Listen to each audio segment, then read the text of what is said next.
Bonsoir à toutes et à tous. Merci de nous retrouver, pour ce, nouveau talk marketing digital. C'est le dernier, de l'année 2025. On espère que, vous allez bien et merci de nous rejoindre pour notre rendez-vous, mensuel. Vous avez vu, j'ai un invité, VIP, donc Christophe Danet. Est-ce qu'il y a encore besoin de le présenter? Oui, bien sûr. On Ouais, ne un petit peu quand même. Bah oui, on ne se lassera jamais de te présenter. Donc, en fait, nous travaillons tous les 2 au sein du pôle Léonard de Vinci, pour, 2 écoles, hein, du pôle. Toi, Christophe, tu travailles, au sein de l'IM Digital School et tu es le responsable, de l'axe communication et marketing digital. Quel est donc cet axe, Christophe? Eh ben oui, en fait, oh, tu sais, j'ai plusieurs casquettes, ou plusieurs cordes à mon arc, comme on dit. Effectivement, je gère des programmes dans le marketing digital et la communication numérique dans une école sœur du pôle Léonard de Vinci qui s'appelle l'IM Digital School et qui forme du bachelor au master dans les spécialités précitées. Voilà. Et puis j'ai aussi des activités panel liées lié au marketing digital, la formation. Et puis, pour ceux qui me connaissent pas, j'ai été en agence pendant une trentaine d'années, dans des grosses agences où j'ai géré, dirigé des investissements publicitaires dans tous les médias et notamment, j'ai eu la chance de faire partie de cette première génération sur du web. En époque, tu vois, première campagne Internet 96, tu vois, je sais. Ça ne me rajeunit pas tout ça, mais il fallait bien commencer par quelque chose et voilà. Bon, Christophe, tu fais également partie, Oui. du comité d'orientation pédagogique et scientifique, du MBA MCI, donc le MBA marketing digital de Vinci Executive Education, donc qui est, une autre école, hein, de ce pôle Léonard, de Vinci. Donc moi, je suis l'heureux, directeur, de ce MBA. Alors il s'appelle MBA MCI jusqu'à la fin de l'année, parce que figurez-vous que donc en 2026, après, 26 ans maintenant, hein, 26 ans, sous ce sigle MCI. À l'origine, c'était marketing et commerce sur internet, puis c'est devenu il y a quelques années marketing, communication, innovation. Eh bien, on le renomme, MDIA, marketing digital et intelligence artificielle, pour la simple et bonne raison que, bah, l'intelligence artificielle est devenue incontournable dans nos métiers et d'ailleurs c'est au Mmh. menu, de notre talk, hein, d'aujourd'hui. Donc on se pose la question, on va se poser la question tous ensemble avec Christophe notamment, pour savoir si les métiers du marketing et de la communication, sont en crise. Le mot crise est peut-être un petit peu poussé. Tu sais que dans l'idéogramme en chinois du mot crise, ça veut dire opportunité. Donc, il faut jamais l'oublier, ça. Mais pour revenir sur un truc, je ne sais pas si je peux partager une infographie. Ils ont fait une étude qui a été menée par Ernst Young pour le Forum de l'Alliance Digitale, où en fait, ils ont fait un topo, c'est l'impact du marketing digital dans l'économie française. Parce qu'effectivement, cette étude, elle est assez intéressante. En deux mots, elle montre qu'aujourd'hui, l'impact du marketing digital dans l'économie, c'est un des moteurs de l'économie. En fait, quand tu regardes, pour être très concret par rapport à nos sujets, on a plus de 310 000 emplois soutenus au total, des emplois directs, indirects, tu as plus de 50 000 emplois directs.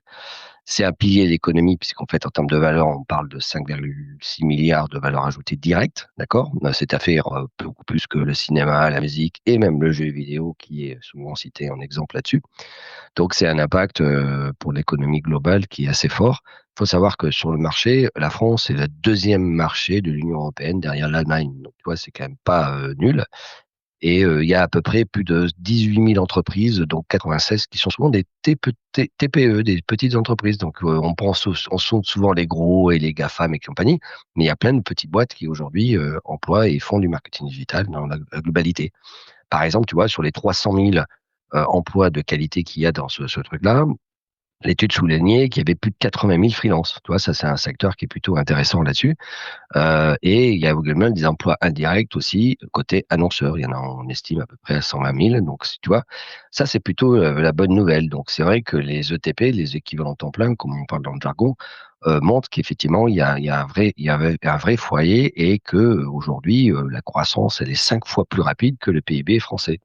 Tu me diras, il n'y a pas de mal à faire une progression par rapport au PIB français. Mais en tout cas, ce qui est intéressant, c'est de voir cette croissance qui reste entre 2022 et 2024 assez spectaculaire.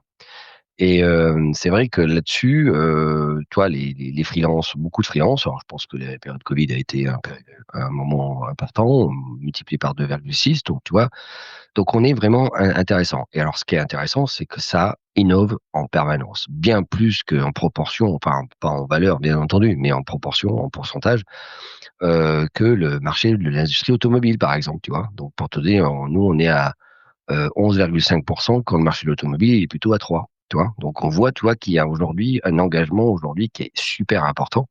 Et bien entendu, tu l'as souligné, l'IA, c'est la priorité pour 90% des entreprises. Donc en fait, on voit bien qu'il y a une adoption assez massive. On parle de 79% des entreprises qui intègrent déjà de l'IA dans leur offre. Donc, et il y en a effectivement 60% qui prévoient de recruter des experts en IA d'ici un an. Donc en fait, le move qui est fait sur le MBA, hein, l'MBI, est un move tout à fait naturel et normal, hein. Ça fait 26 ans que ce format-là bouge. Et donc, il est normal qu'aujourd'hui, on se pose tous des questions, même si on l'utilise à titre personnel. Et en fait, c'est ça qui est intéressant, c'est l'adoption à titre personnel des intelligences artificielles fait que ça fait accélérer le mouvement de l'ensemble des entreprises parce que leur marché, il est vraiment situé sur cette partie-là. Donc, c'est vraiment déjà une bonne nouvelle. Tu parlais de crise, mais déjà, on va se rassurer un petit peu. On va parler aussi quelles sont les difficultés aujourd'hui rencontrées par les entreprises dans l'employabilité, parce qu'en fait, il y a un sujet quand même là-dessus. Alors Mais voilà, ça c'est un exactement. peu. Donc, cette étude, elle est disponible bien sûr, gratuitement, ce qu'on voulait donc avant de vous parler effectivement des métiers, on voulait vous montrer que, ces quelques chiffres qui montrent que, le marketing digital, heu, c'est un secteur qui est en, croissance, mais en fait, c'est pas vraiment un secteur. C'est-à-dire que, c'est plutôt, qu'est-ce que le marketing digital apporte, aux autres, activités, économiques? Puisqu'en fait, du marketing digital, vous en retrouvez, comme c'est le cas, ici, chez les annonceurs. Alors ça, les annonceurs, tiens d'ailleurs, c'est intéressant ça, Christophe. C'est vrai que Ouais. nous, on parle beaucoup d'annonceurs, mais qu'est-ce que c'est un annonceur? Un annonceur, c'est une entreprise qui a décidé d'investir dans les médias, d'annoncer, comme son nom l'indique, et que ce soit en médias classiques, TV, presse, radio, affichage, et bien évidemment sur le digital. Et sa première contribution dans l'investissement des médias se fait sur le digital d'une manière assez forte, puisque ça représente à peu près 33% des investissements d'une entreprise, en moyenne, hein, se fait dans le digital. Donc c'est colossal. Exactement. Donc, en fait, c'est vrai qu'on parle beaucoup d'annonceurs, dans la com et la publicité, mais en fait, Ah ce oui, sont c'est le des grand large. entreprises, voilà, ce sont des entreprises, qui, en fait, sont amenées à faire de la communication et de la publicité. Quelles sont ces entreprises? Ben, en fait, toutes. Donc ça va, des, très grandes entreprises, celles du CAC 40, à, des PME et TPE. Donc, Oui, vous voyez là, donc cette étude nous dit en fait, 125 000 ETP, donc les ETP, c'est les emplois temps plein, heu et vous voyez ensuite, ils nous écrivent, 370 professionnels salariés des marques dans des métiers du marketing digital. Donc c'est pour ça que parfois par abus de langage, on dit, l'industrie du marketing digital, le secteur du marketing digital. En fait, c'est plutôt, au carrefour de tous les secteurs et donc là, c'est, les salariés, les professionnels du marketing digital qui travaillent, pour ces différentes, marques. Tu l'as dit également et je remets la slide. C'est vrai que, nos métiers, en tout cas les professionnels de la communication et du marketing, se freelancisent, de plus en plus. Donc il y a de plus en plus d'indépendants, qui travaillent dans ce secteur-là. Alors, il y a peut-être, 2 raisons à ça. La première, Christophe, c'est que ça correspond, peut-être au meilleur mode de collaboration, hem, avec les agences qui travaillent elles-mêmes avec les annonceurs. Donc en fait, vous avez des agences qui font appel à des freelances, pour des expertises ou pour des missions, bien particulières et aussi, pour des annonceurs qui ont des besoins, ponctuels, là aussi, sur des missions et sur des expertises et c'est plus simple, de faire appel à des freelances, soit les internalisent, le temps de la mission, soit elles travaillent, en réseau. Ça existait déjà il y a une trentaine d'années, bien sûr Christophe, mais on va dire que ça s'accentue, de plus en plus. oui, c'est ça. Le mode freelance est un mode assez agile, hein. Je pense qu'on le doit aussi pas mal à l'auto-entrepreneuriat qui s'est quand même assez démocratisé ces dernières années. Donc en fait, beaucoup de créatifs ou de techniciens ou de gens qui étaient dans le métier ont préféré parfois prendre la poudre escampette ou partir en région pour pouvoir travailler même sur du business à l'international. Donc en fait, aujourd'hui, la situation n'est pas liée, même si aujourd'hui on voit quand même une concentration des emplois pas mal sur l'île de France de manière assez forte, mais on voit que ça commence à s'irriguer dans les régions et ça, c'est plutôt une bonne nouvelle. Donc, Voilà, et donc ça effectivement Christophe, bon ça c'est le deuxième phénomène. Donc il y a le premier phénomène qui était le mode de collaboration et le deuxième, bah, c'est bien sûr, le fait d'avoir un statut, donc ce fameux statut d'auto-entrepreneur, qui je crois fête, ses 15 ou 16 ans, hein, parce que ça ouais, doit c'est dater ça. de 2009-2010, et donc il est, largement plébiscité par les indépendants, parce que, bah, c'est en fait, assez simple quand même d'un point de vue administratif, de facturer et puis il y a cette donnée géographique, à la fois sur, bah, le travail en distanciel, le télétravail, voire même, à l'étranger, le nomadisme digital, vous savez les digital nomades, qui s'est, là aussi, bien développé, ces 15 dernières années. Ouais.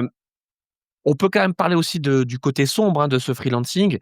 C'est vrai que, bah, ça, précarise encore plus, un secteur qui l'était déjà. Alors il l'est déjà, parce que, les compétences, se renouvellent très vite. Il y a une très grande mutation, une très grande exigence, dans le marketing digital, bah, de renouveler rapidement ses compétences et l'IA en fait en est une preuve.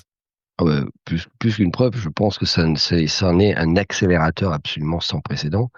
Il est clair qu'aujourd'hui, quand on regarde l'écosystème du digital, que ce soit côté agence, côté régie, parce qu'on oublie qu'aujourd'hui, il y a des acheteurs, voilà, c'est des annonceurs, mais il y a des vendeurs d'espaces publicitaires qui génèrent de l'audience et là, on y retrouve, pas mal de gens comme la série le montre, donc effectivement, il y a pas mal d'acteurs très éclatés, donc c'est vrai que certains ont pris, de l'indépendance dans les différents métiers.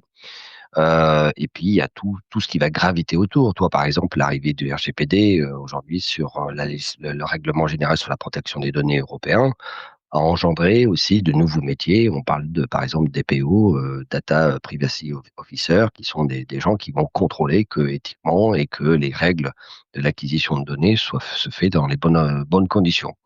Donc en fait, il y a aujourd'hui, tu vois, cet écosystème-là, il n'arrête pas de grossir et de bouger au fil de l'eau et au fil de l'innovation, comme je l'ai déjà dit, qui est un foyer d'innovation, hein. On est vraiment sur une filière qui innove en permanence. L'IA en fait partie, en tout cas.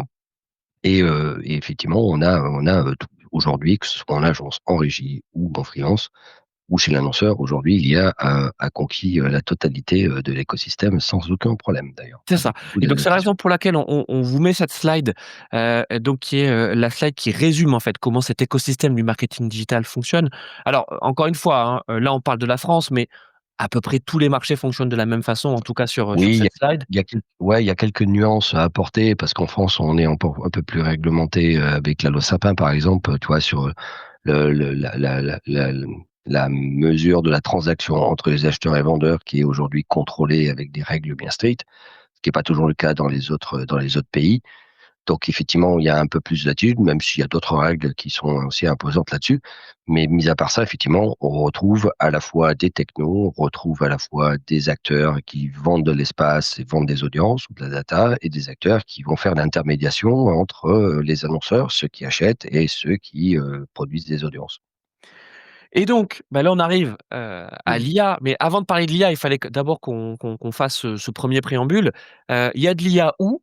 Eh beh, il y a de l'IA partout. Voilà, donc là, sur ces différentes strates, vous avez de l'IA, donc on va les prendre, acteur par acteur. Donc regardez, quand on voit en haut, donc on a, les freelances, bah, effectivement, je veux dire les freelances, heu, un des apports, enfin un des principaux apports qu'ils ont là, notamment ces derniers mois et la raison pour laquelle, bah, les agences, mais aussi, les régies et les annonceurs font appel à eux, c'est parce que, ce sont parmi les premiers à avoir intégré de l'IA dans leur workflow. Les workflows, c'est, leur fonctionnement, leur process de travail, leur méthodologie et leurs outils. Alors, ça ne veut pas dire que les freelances sont meilleurs, non, mais le fait d'être beaucoup plus agile, d'être beaucoup plus mobile et rapide, fait que l'adoption des outils IA, par ces freelances, bah, en a fait un argument commercial supplémentaire. Ça, Oui, mais c'était vas-y Christophe. ouais, non, pardon, c'est vrai que je sur cette dimension-là, mais c'est vrai que les indépendants sont venus un petit peu dans les différents métiers, s'immiscer dans une logique de fonctionnement. Il y a encore pas mal d'annonceurs qui vont travailler avec ces indépendants-là, mais c'est un marché qui est quand même relativement structuré avec des entreprises qui sont représentatives d'un écosystème et qui sont, voilà, que ce soit des agences de publicité, de communication, des agences médias, qui achètent l'espace pour le compte des annonceurs. Il y a des qui détiennent quand même énormément de poids du marché. Donc en fait, aujourd'hui, le marché des freelances, il se développe certainement pas mal en province, je pense. À Paris, ça devient plus compliqué et Alors après, ça dépend de l'expertise, hein. oui, mais c'est là où Christophe, justement, enfin, on va pas faire un talk sur les freelances, sachant qu'on en a déjà fait, hein, vous le retrouverez en replay, sur, la chaîne YouTube de Vinci, Executive Education. Heu, mais les freelances, comme on l'a dit, tout à l'heure, en fait, ils travaillent à la fois, pour des agences, donc ils vont faire appel à eux en réseau pour des expertises, pour des renforts. Également pour les annonceurs, mais ils ont aussi la capacité en fait de pouvoir travailler avec des acteurs beaucoup plus petits, avec des TPE, avec des startups, avec, des commerces, locaux, qui en fait n'ont pas la capacité à la fois financière, mais aussi, structurelle pour pouvoir travailler avec des agences. Donc les freelances ne viennent pas prendre le travail des agences, comme tu l'as dit en fait c'est plutôt assez bien structuré. Mais juste pour rester sur l'IA, les freelances, le fait de maîtriser et d'intégrer de l'IA dans leur workflow, dans leur offre commerciale, ça fait partie de leurs atouts, encore aujourd'hui. Même si et là on descend, sur notre tableau, on arrive sur les agences et là ça y est, on peut le dire, hein, arrivé, fin 2025 et bientôt en 2026, la plupart des agences, ont fait leur switch avec l'IA. Alors bien sûr, il y a différents, degrés de maturité. Mais la question de se poser, on y va, enfin la question de se dire: «Est-ce qu'on y va? Est-ce qu'on n'y va pas?» En fait, c'est fini, hein, c'est derrière nous. Les Mmh. agences C'est sont ils sont déjà clairement, c'est-à-dire ouais. aujourd'hui, la preuve a été faite très rapidement. D'ailleurs, je pense que c'est la première fois dans toutes les innovations qu'on a pu connaître sur le marché depuis les 30 dernières années, qu'on a eu une adoption et qu'on est passé d'un moment où, tout le monde dit c'est à la mode, à quelque chose qui fait partie de notre quotidien, tu vois? Ça, c'est quelque chose d'assez important. Je pense que c'est une sacrée révolution. Je veux dire même je le mets même au même niveau que la révolution de l'arrivée d'internet, tu vois? C'est pour te dire que c'est un sujet qui est en train de changer pas mal de choses. Beaucoup de métiers sont en train d'évoluer, beaucoup de tâches sont en train de disparaître. Alors c'est les plus ingrates, hein, mais ça je pense qu'on en reparlera. Mais effectivement, que ce soit côté agence, elles ont des obligations économiques qui sont très, très fortes, parce qu'elles subissent la pression du marché et cetera. Donc en fait, il faut trouver des zones de productivité, donc celle-là, elle est plutôt intéressante puisqu'on parle d'entre 30-40-50 de productivité supplémentaire. Donc il n'y a pas un CFO qui va te dire: «Non, on n'y va pas». Alors justement Christophe, donc là, puisqu'on est sur les agences, donc où en fait cette intégration de l'IA, au sein donc, de la production enfin des circuits de production, de l'IA est la plus impressionnante, beh, c'est Mmh. notamment, au niveau du contenu. Voilà, donc c'est dans les studios, que ce soit, pour, des livrables, éditoriaux textuels, pour de l'image, pour de la vidéo, c'est là où en tout cas les agences ont investi à la fois, en termes de matériel, de ressources, matérielles pour pouvoir, hem utiliser les outils IA comme ils le faisaient avec des outils plus traditionnels, type, ordinateur suffisamment puissant, bla et cetera. Mais aussi des ressources humaines, c'est-à-dire pour aller recruter, et équiper leur studio, de profils hybrides qui à la fois ont, donc je parle notamment pour les directeurs et directrices artistiques qui ont à la fois, on va dire le cursus académique et la maîtrise des outils, par exemple, de, la suite Adobe, avec en plus, la maîtrise des outils IA et donc cette fameuse hybridation, que, d'ailleurs l'an dernier, hein, Mathieu Krug, qui est le directeur général de Brainsonic était venu, expliquer. Il était venu raconter, donc au Paul Léonard de Vinci, comment Brainsonic avait, créé un studio 100 IA en parallèle, de leur studio de production, classique, en vue ensuite de créer une hybridation. Mais c'est ce qui se passe dans quasiment toutes les agences, Christophe. Donc ça veut dire que Ah quand oui. on est un profil, axé contenu, axé prod, ben, là aussi, il y a pas le choix. C'est qu'en fait, il faut se IAiser. Je pense que de toute façon, c'est d'ailleurs, le sujet par rapport à l'employabilité, c'est-à-dire qu'aujourd'hui, tu peux même plus considérer que si t'as pas cette qualité-là, on ne sait pas si c'est encore une soft skills ou une hard skills. On hésite entre les 2, mais c'est un peu des 2 pour moi. Mais effectivement, si t'as pas ça dans ton background, ça va être très difficile de trouver une fonction dans le marketing digital, quelle qu'elle soit. Ça, c'est clair. Alors voilà, donc ça, c'est la plus impressionnante, mais et là, regardez, on passe, au milieu de notre tableau. Là, on est plutôt du côté, des régies et des médias, mais en fait, l'IA, elle y est depuis, longtemps. Donc oui, ça s'accélère, mais par exemple, sur, les retailers, les places de marché, donc c'est-à-dire, en fait, pour aller, acheter, de l'espace, bah, il y avait déjà de l'IA. Il y en a encore plus et donc là, en fait, le rôle des professionnels dans ces différentes régies et médias, c'est celui, d'organisateur, en fait, d'organisateur à flux tendu. C'est des traffic managers appliqués, au retail média. C'est ça, Christophe? Ouais.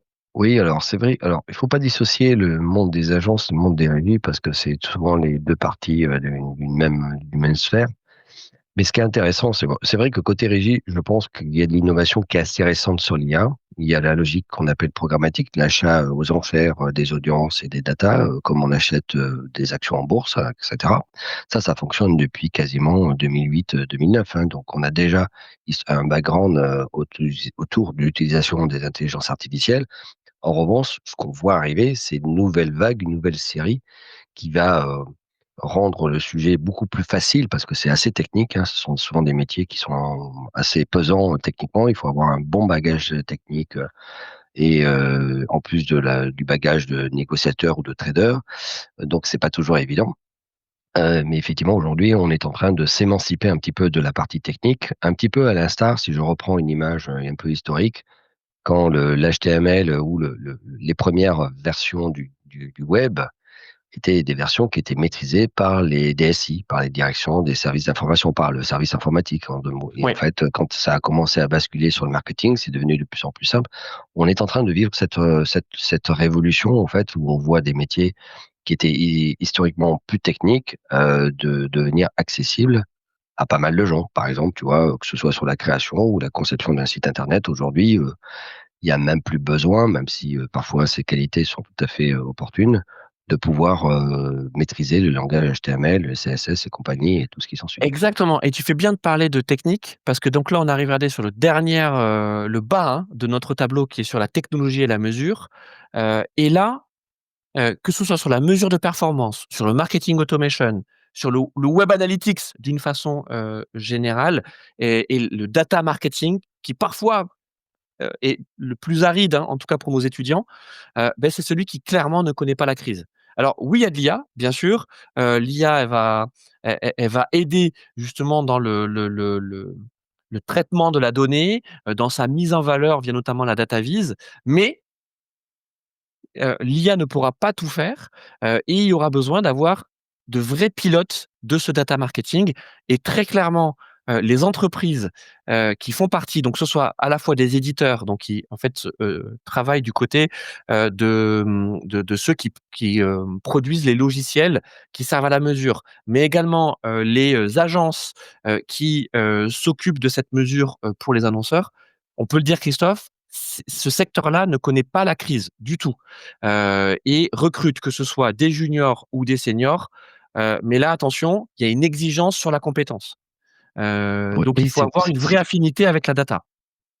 oui, bon alors ça, de toute façon, je pense que d'une manière générale, si tu me permets, sur le marketing, c'est de la data. La mesure d'audience, mesurer ses clients, pardon, excusez-moi, font que de toute façon, la data, elle est absolument partout. Elle n'est pas que dans la partie web analytique, bien au contraire. Ce qui est intéressant de noter, c'est qu'aujourd'hui, l'IA va venir simplifier un petit peu les grilles de lecture ou la complexité que l'on a aujourd'hui, quand on veut faire de la communication et en particulier digitale pour toucher des consommateurs. On va plus vite, plus loin, plus dans la logique de ce que l'on appelle la personnalisation, plus dans la logique de la qualité. On parle de gouvernance et de qualité de données, ça fait partie aussi, où l'IA est en train d'interagir, bien entendu, sur les mesures de la performance et cetera.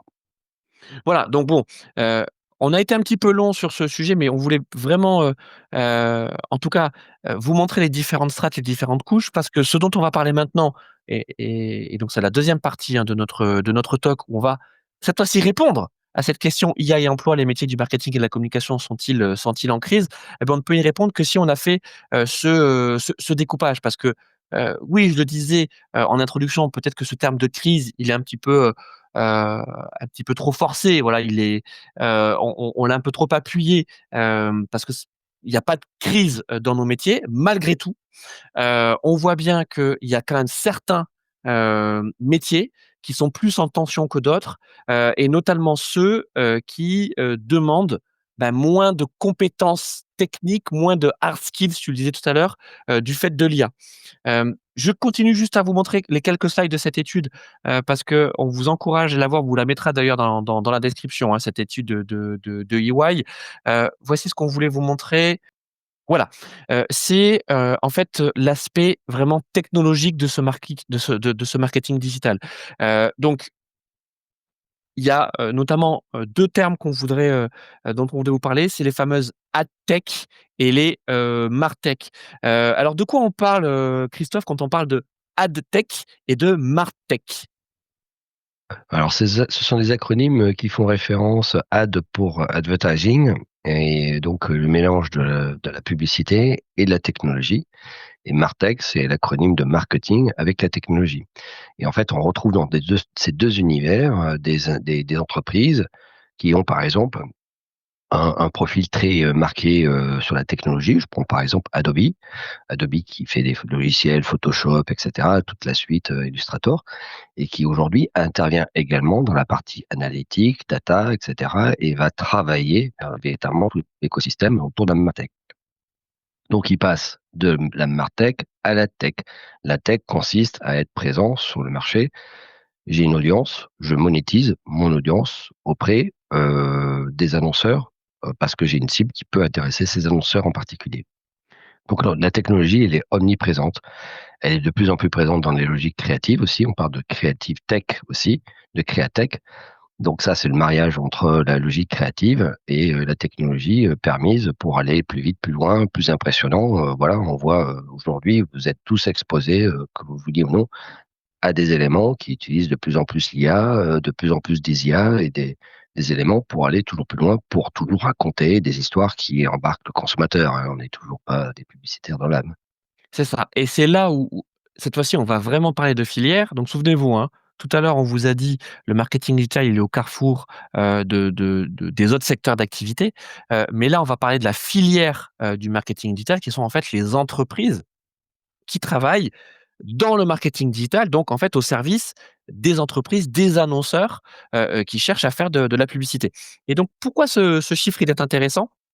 Donc 11,5 du chiffre d'affaires, donc des entreprises de la filière du marketing digital est, consacré à la R&D, donc recherche et développement, donc en fait à de l'innovation et quand on le compare, vous voyez, aux autres secteurs, beh, on voit que ça fait partie, des filières, qui investissent le plus, dans cette fameuse innovation. Le corollaire, c'est quoi? Eh ben, c'est ce qu'on vous dit depuis tout à l'heure, c'est que, beh, il y a quand même une exigence de la part des professionnels qui travaillent dans les entreprises de cette filière, à être sans cesse à jour, voire même à prendre, de l'avance parce que les compétences techniques, les hard skills, bah, elles se renouvellent extrêmement vite et aussi, tu l'as dit tout à l'heure, Christophe, les soft skills et d'ailleurs quand on parle d'IA, et c'est d'ailleurs un débat qui est ouvert, on ne sait pas trop, si on parle plus de hard ou de soft et en français, on parle de compétences cognitives. Donc on se dit mais c'est notamment le Syntec numérique, hein, qui est le syndicat professionnel des entreprises du numérique, en France, qui, dans un rapport, en début d'année, on en avait parlé d'ailleurs Christophe pour le sommet de l'IA, se pose la question, des compétences cognitives, dans lesquelles il va falloir investir pour former les futurs professionnels, de l'IA. Qu'est-ce que ça veut dire ça concrètement, pourquoi il y a ce débat entre hard et soft? Pourquoi on parle de compétences cognitives, Christophe? Bah, parce que de toute façon, aujourd'hui, les compétences, demandées par les entreprises quand elles embauchent des collaborateurs vont beaucoup plus se focaliser, contrairement à ce qu'on imagine, sur leur capacité à s'adapter Donc, on parle de soft skills, d'être agile, d'être en mode agile, que sur des compétences techniques. En fait, il y a pas mal d'études qui ont été faites aux États-Unis notamment sur l'évolution du temps de maîtrise d'une compétence. Il y a 20 ans, vous pouviez travailler sur une compétence et l'avoir pendant 20 ans sur le sujet, même pas plus. Aujourd'hui, on estime que la maîtrise d'une compétence technique est égale à 6 mois. Donc on a un raccourcissement du niveau des compétences, donc ce qui permet aussi de maîtriser plusieurs niveaux de compétences. Donc ce que tu parlais de polyvalence, c'est-à-dire d'avoir plusieurs cordes à son arc, ça c'est quelque Ouais. chose qui devient un facteur essentiel. Donc en fait, ce truc-là bougeant trop vite par rapport à ça, les annonceurs ou les marques, enfin ou les entreprises se focalisent sur la capacité des individus à évoluer dans un écosystème souvent incertain, souvent un peu contrariant parce qu'en fait ça peut être une fois très bon et une fois pas bon. Donc en fait, voilà cette agilité nécessaire et cette capacité à se remettre en question aussi, cette intelligence nécessaire stratégique. Donc ça, tu vois, ça c'est plutôt intéressant dans les métiers. Il y a beaucoup de tâches dans le marketing il y a des gens qui faisaient un métier où leur métier, ça consistait à remplir un fichier Excel. C'est quoi la valeur ajoutée? Pas beaucoup, tu vois. Donc aujourd'hui, si on lève et on laisse à la machine de faire cette tâche, on peut y consacrer à des éléments plus intéressants. Alors justement, Christophe, c'est là où on va parler, des juniors. Alors toi, à l'IM, tu formes des étudiants en formation initiale, moi donc au sein du MBA, j'ai plutôt, des étudiants qui soit alors j'ai 2 types d'étudiants, c'est peut-être le moment où je vais en parler. J'ai des étudiants qui sont donc en accélération professionnelle, donc qui ont déjà, entre 5 ans, 10-15 ans d'expérience professionnelle, communication marketing et qui viennent se digitaliser et maintenant en fait se IAiser, vous pardonnerez j'espère ce néologisme, pour rajouter donc, des compétences, des cordes à leur arc, dans leur métier. Alors d'ailleurs, c'est soit, au profit, de l'entreprise dans laquelle ils sont aujourd'hui, soit, en vue de changer d'emploi et d'intégrer une nouvelle entreprise. Ça, c'est le premier profil que j'ai au sein du MBA. Deuxième profil, j'ai des profils de reconversion, donc des gens qui ne viennent pas du tout de la com et du marketing. En général, moi, c'est plutôt des gens qui viennent, de la vente, voilà, de métiers, commerciaux. C'est des métiers cousins, hein, de la com et du marketing. Heu vous savez ce que c'est un client, vous savez ce que c'est, un chiffre d'affaires, un bilan et cetera. Donc c'est bien, vous avez déjà de l'avance. Maintenant, il faut venir vous former aux pratiques, de la com et du marketing. Et puis en termes d'âge, donc toi, Christophe, c'est vrai que tu as formation initiale, donc de bac à bac+5.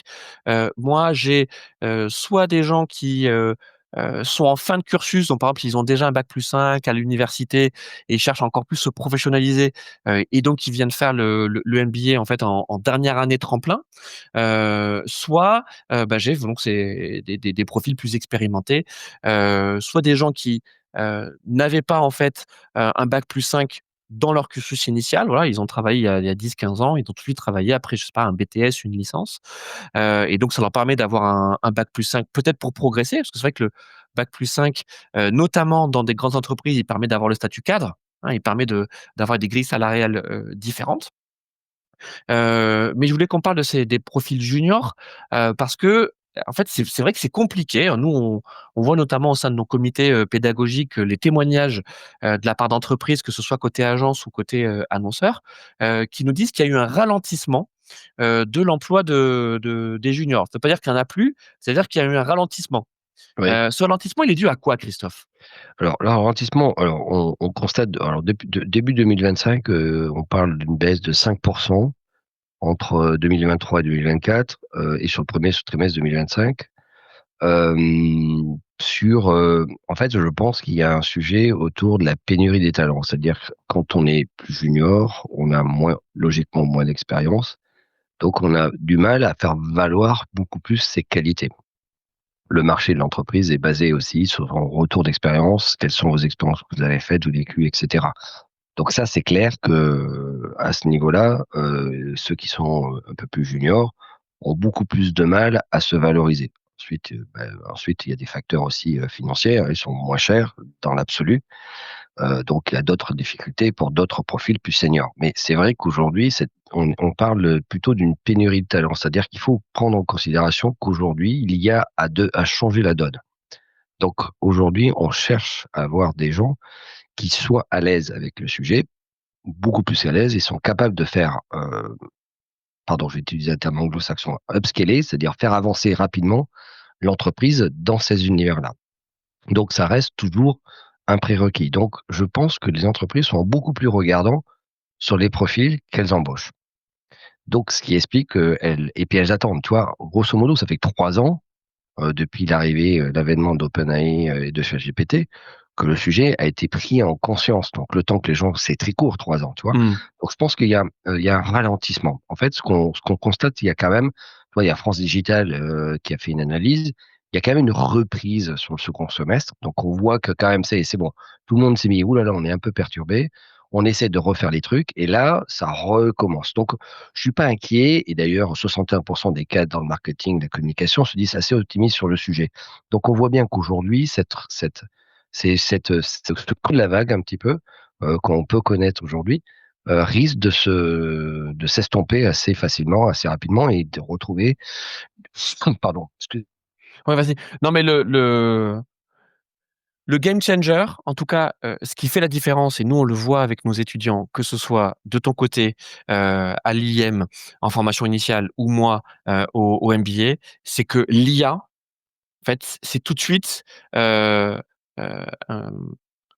révélateur, et un marqueur qui vous rendra, désiré et désirable, par vos futurs employeurs. Si vous êtes dans une logique salariée, ou pour avoir des nouveaux clients, quand vous êtes dans une logique, prestataire, indépendant. Hem, Quand on dit tiens, ça, vous allez dire: j'ai quelques chiffres pour alimenter «Ouais, ton, vas-y ton, Christophe, ton bien point. sûr». Pardon, parce que pardon, je tousse, donc j'essaie de couper mon micro. Il y a une étude, le baromètre PricewaterhouseCoopers, qui s'appelle PwC Job Barometer en 2025, qui sort des chiffres assez spectaculaires. Donc c'est pour donner un peu une image positive là-dessus. Il y a plus de 166 000 offres d'emploi liées à l'IA, d'accord, qui ont été publiées en 2024. Quand on regarde les métiers augmentés par l'IA, on est sur une croissance à plus de 250%, d'accord, entre 2019 et 2024. Les métiers liés à l'automatisation produite par l'IA, on est à 223% de croissance. D'accord. Tout ce qui est GenAI spécifique, que ce soit sur l'image, la vidéo, etc., pareil, dans les mêmes eaux, on est à 274%. Donc, cette multiplication des métiers et des recherches, de rechercher des nouveaux talents, des gens, est-ce que tu connais pas quelqu'un qui sait faire ça, ceci, cela, c'est quelque chose qui est assez important. Donc, l'étude montre bien ces aspects-là. Ça, c'est plutôt encourageant pour le futur. En 2025, forcément, avec le nombre d'innovations il y a forcément de nouvelles attentes qui sont en train de créer. On a envie vite, vite, vite, vite de mettre en application et d'être parfois les premiers. Il y a peut-être une course à l'innovation sous-tendue là-dessus.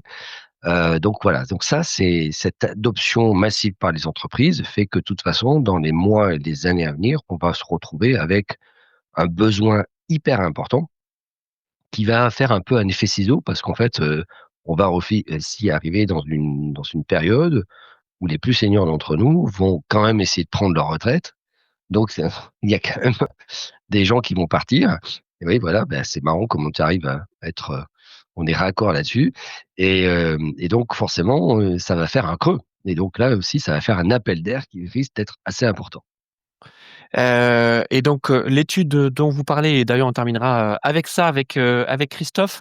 Donc l'étude dont tu viens de parler, donc c'est l'étude de PwC, alors c'est pas uniquement marketing digital, hein, c'est, en fait heu, enfin tous les métiers, les secteurs d'activité, qui vont demander, des compétences, reliées, à l'IA.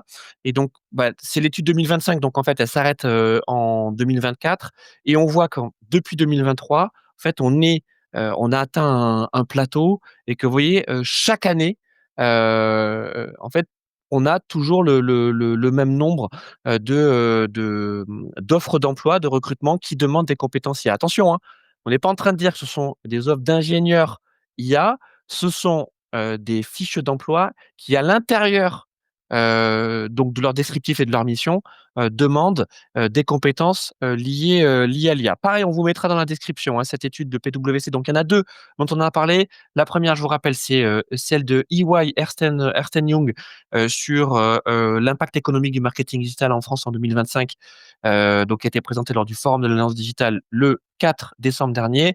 Et celle-ci, elle est un petit peu plus, elle a été publiée en début d'année. C'est le baromètre des jobs IA en France de la part du cabinet de conseil PwC. On voulait terminer là-dessus parce que Heu, si vous vous dites: «Oui, mais moi, l'IA, en fait, je la vois pas». Les offres d'emploi dans le marketing et dans la communication, c'est toujours les mêmes, c'est chargé de communication, c'est responsable marketing, c'est traffic manager, c'est community manager. Oui, vous avez raison. Les intitulés de poste restent les mêmes et d'ailleurs, scoop, ils vont très peu changer. Ça va rester les mêmes. Sauf que le community manager, d'il y a 15 ans, des années 2010. Est-ce que c'est le community manager de 2025 ou de 2026? Pas du tout. Pourtant son poste reste community manager. Mais à l'intérieur, c'est plus du tout les mêmes plateformes, c'est plus du tout les mêmes logiques. Là où vous faisiez quasiment 100 de l'éditorial il y a 15 ans, c'est-à-dire des contenus organiques, en fait aujourd'hui, 50 voire même, 80 de votre job, c'est, de faire du payant et de gérer de la publicité sur les différentes plateformes. Voilà, mais ça reste community manager. Ça reste aussi, de plus en plus maintenant de faire de l'influence marketing, Christophe, d'aller identifier des créateurs, créatrices de contenu avec lesquels collaborer parce que l'objectif derrière, c'est le même. C'est si vous êtes dans une logique e-commerce, de faire de l'acquisition, donc aller chercher, des nouveaux prospects, des nouveaux clients, pour vos produits, pour votre marque, ou sinon de faire de la notoriété. Hem, la logique communication, marketing, c'est toujours la même, sauf que les outils, changent et le contenu change. C'est valable pour absolument tous les métiers et dans ce contenu-là, eh ben, on a de plus en plus de l'IA et donc quand on parle des compétences liées à l'IA, ce sont celles-ci. Tu as parlé d'agilité tout à l'heure, Christophe. Moi, je vais Mmh. parler de plasticité. En fait, c'est qu'est-ce qui va faire que, ce que vous êtes en train de apprendre là, aujourd'hui, que vous allez mettre en place pendant les 6 prochains mois, allez, les 2 années à venir en étant large et ben peut-être que, ça va être complètement revu, on ce sera, obsolète, dans 6 mois, dans 1 an, dans 2 ans. Est-ce que c'est grave? Non. Pas du tout. C'est dans une forme d'évolution, dans un darwinisme accéléré, de nos métiers. En revanche, qu'est-ce que vous allez mettre en place? Quelles sont les compétences qui vont vous permettre de pouvoir acquérir de nouvelles compétences? Vous avez vu? Quelles sont les métacompétences qui vont vous permettre d'acquérir de nouvelles compétences? Elles n'existent pas encore, ces compétences, parce que les outils sur lesquels vous allez travailler, peut-être dans 2 ans, ils n'existent pas encore. Par contre, vous pouvez travailler sur les compétences qui vous permettront de continuer à apprendre. Il y a quelque chose qu'on dit beaucoup à nos étudiants, Christophe, c'est que pendant votre formation, vous allez apprendre à apprendre. Et apprendre à apprendre, c'est la clé, pour survivre dans le monde, du marketing digital et de la communication. Mais nous, on a envie de faire plus que survivre. C'est s'épanouir. C'est avoir les clés pour pouvoir décider de votre destin et de votre trajectoire au sein de ces métiers, Christophe. Alors, si tu veux, j'ai la stat qui va faire basculer tout le monde là-dessus, parce qu'en fait, Oui, il faut savoir que quand on possède des compétences en IA, en termes de prime de salaire, c'est plus 56 en moyenne par rapport à une formation classique. Donc, par exemple, si je prends un exemple, un chef de projet digital qui n'utilise pas les IA, voilà, il va avoir un certain salaire. Si derrière, il utilise les IA, il peut avoir des prétentions beaucoup plus importantes, parce qu'en en fait, il va gagner en productivité, et cetera. Donc mais plus mais c'est 56. mais Énorme. Christophe, c'est ce que tu as dit tout à l'heure, c'est qu'on estime, alors encore une fois, c'est des études de la part des cabinets de conseil, mais en gros, ils sont à peu près tous d'accord sur le fait que, l'intégration de l'IA, en gros, ça permet de gagner entre 30 et ça dépend des secteurs, 50 en productivité. C'est-à-dire que sur le même temps de travail, entre 30 et 50 de productivité supplémentaire. Donc c'est assez logique que derrière, c'est aussi une répercussion sur les salaires ou quand vous êtes free, sur les forfaits que vous appliquez.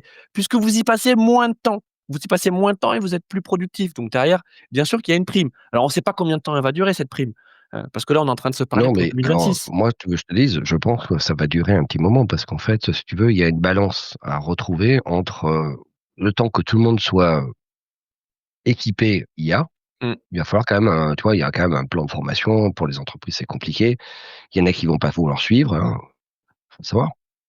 Donc, l'accélération de l'acquisition des compétences, d'IA et data, bon ça va faut pas oublier un truc, c'est que c'est pas parce qu'on est IA centrique et qu'on est, IA optimiste, tu vois?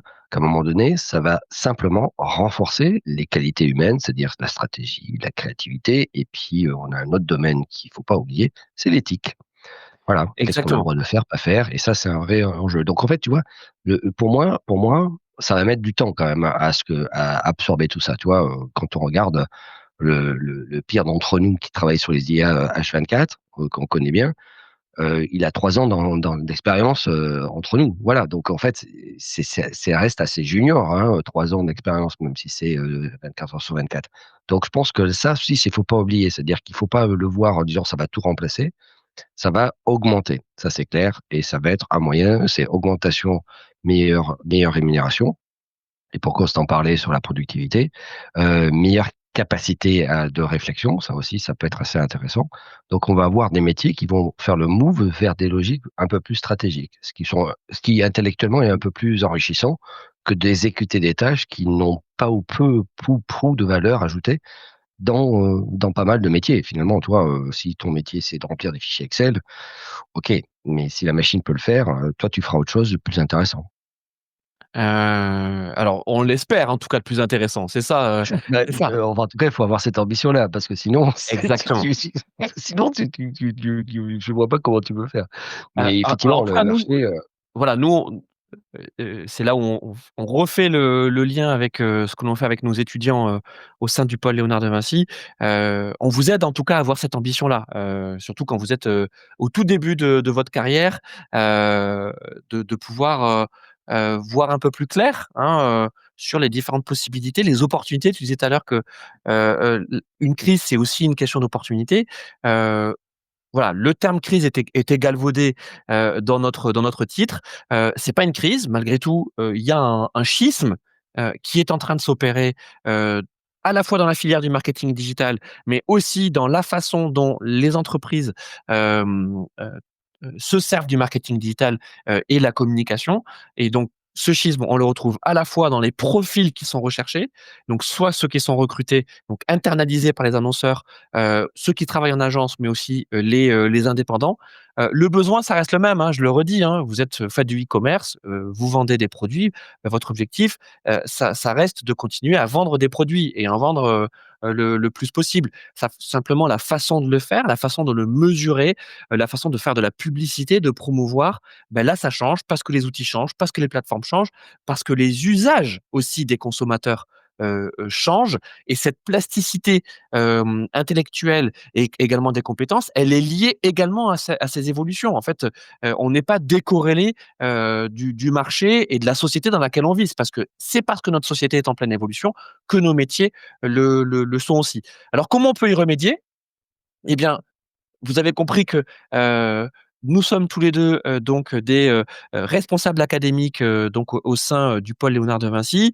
Que vous soyez, donc, peut-être, jeune bachelier ou en tout cas en études supérieures, eh bien, regardez ce qui se passe du côté de l'IM Digital School, regardez ce qui se passe du côté de l'axe donc, digital marketing, je le refais, communication et marketing digital, donc qui est dirigé par Christophe Danet donc, du bac+1 jusqu'au bac+5, tu as en plus, différentes spécialités, hein. Si vous êtes plus contenu, réseaux sociaux, influence, vous avez un master et il y a qui, aussi, on lance, voilà et il y a voilà, et une puis si vous êtes stratégie. un petit peu plus, mesure, data, e-commerce et IA évidemment, il y a également un master, qui, vous intéressera chez Christophe et moi du côté du MBA, donc le MDIA ex MBA MCI, la prochaine rentrée, c'est le 16 mars 2026, c'est 1 an de formation, 1 semaine, de cours par mois, donc pendant 1 an, vous avez, 1 semaine de cours et puis le reste, vous êtes en entreprise. Alors soit l'entreprise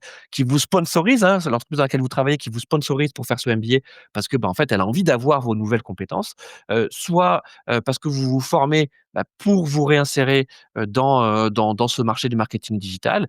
On est également éligible à l'alternance. Voilà, ce qui est le cas de nombreuses formations au sein du pôle Léonard de Vinci. toutes ces informations, vous les avez sur le site de Vinci Executive Education.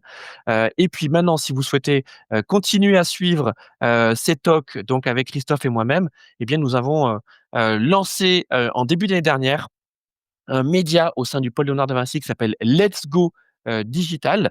Let's Go Digital, donc qui est sur YouTube et également en podcast. Et on fait à peu près une émission par mois avec Christophe. Donc ça, c'était la dernière de l'année dans le cadre de ce Talk Marketing Digital pour De Vinci. Et on va continuer à le faire pour Let's Go Digital. La dernière émission qu'on a faite, Christophe, c'était sur l'influence marketing, par exemple. Eh oui, Voilà. une très belle émission d'ailleurs. Et la prochaine, pour Noël, c'est sur la stratégie. Mais bon, ça, on va pas tout dévoiler. Donc on vous invite, hein, si vous êtes intéressé par ces sujets, que nous avons évoqués dans ce webinaire, bien allez voir, voilà, Let's Go Digital. On vous le mettra également dans le lien de la description pour le replay. Hem Si vous êtes intéressé donc par le MBA, MDIA ex MCI, tout se passe sur notre site internet. Normalement, vous avez vraiment toutes les infos. L'inscription est gratuite. Moi, ce que je vous demanderai, c'est d'accorder du soin à la constitution de votre dossier. Alors, il y a bien sûr toutes les pièces administratives qui seront regardées par l'école, mais il y a surtout une partie qui s'appelle projet professionnel. Et moi, je vous demanderai vraiment au-delà de dire la vérité, de vous projeter, hein, vous voyez, dans projet professionnel, projet projeté, c'est, de m'expliquer, à la fin du MBA, vous souhaitez être où? Quel est le métier? Quel est le secteur d'activité? Quel est le moteur, voilà, de votre projet? Parce que c'est le cas aussi bien sûr pour tes étudiants, Christophe, mais quand on fait MBA, vous êtes quand même beaucoup en autonomie. On vous pousse avec l'équipe, hein. D'ailleurs, Christophe, il assure un cours sur le digital media planning. On vous accompagne, on vous aide, mais la motivation première, elle est chez vous. Le moteur, il est chez vous et sans envie, sans volonté de se former et sans volonté, d'avancer, que vous fassiez un billet ou je ne sais pas quoi, ça ne fonctionnera pas. Donc moi, cette partie projet professionnel, celle où vous m'expliquez pourquoi, en 2 mots, pourquoi vous voulez faire le MBA, c'est celle, à laquelle j'accorde le plus d'attention. Et ensuite, une fois que vous avez déposé votre dossier, et que vous avez bien rempli cette partie projet professionnel, eh bien, on vous proposera un entretien en visio, pour que vous puissiez m'expliquer tout ça de vive voix et voir comment, le MBA MDIA, peut vous aider à réussir. Je préfère être clair, hein, avec celles et ceux qui nous écoutent sur ce plan-là. Hem, Nous aussi, on fait preuve de plasticité et d'agilité, mais on est quand même dans une formation qui est exigeante de votre part sur votre investissement, mais aussi exigeante sur ses modalités. Voilà. Donc, nous, ce qu'on veut, c'est qu'à la fin, vous ayez plus qu'un diplôme. Le diplôme, c'est très bien, mais surtout que vous ayez l'employabilité nécessaire et même, je vais dire, en avance de phase par rapport au marché, parce que c'est ce qui vous rendra, c'est ce qui vous donnera le plus de chances de réussir derrière. Mais le premier acteur, c'est vous, Christophe. Je pense que c'est pas mal comme conclusion.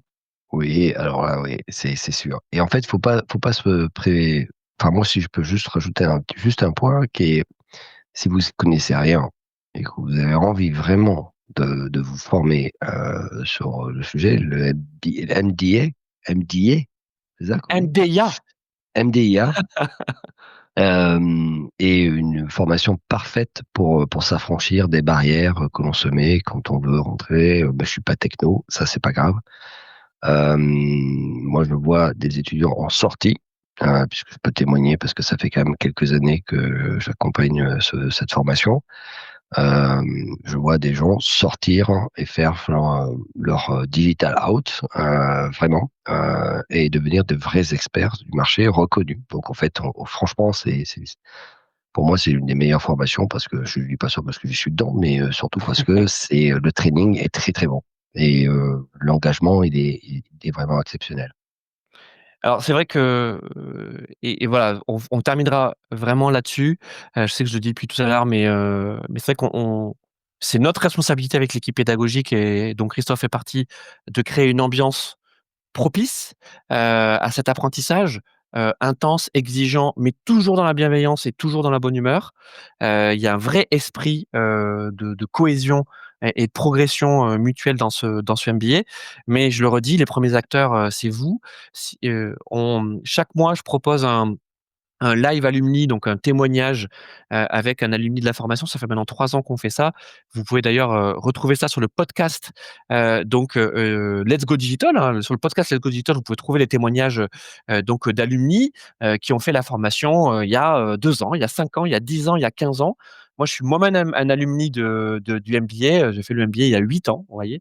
Donc je suis la preuve vivante que ça fonctionne, mais ça fonctionne, parce que, d'abord, les étudiantes et les étudiants ont mis les ingrédients nécessaires, pour réussir la recette. S'il y a pas d'ingrédients, il y a pas de recette, hein. Vous pouvez avoir la meilleure recette du monde, si j'ai pas, la pâte à pizza, les tomates, et la bonne huile d'olive, ça fonctionnera pas, Christophe. Ah oui, on finit toujours à la cuisine, hein, de toute façon, hein. Christophe, encore un grand merci Oui, d'avoir été mon invité, VIP pour ce dernier talk, marketing digital de l'année. Mais on se retrouve très, très vite, avec Let's Go Digital, Christophe. oui, bah, avec plaisir. À bientôt tout le monde, on vous souhaite une excellente Salut. soirée. Salut Christophe et à bientôt avec le Paul Léonard de Vinci. Au revoir.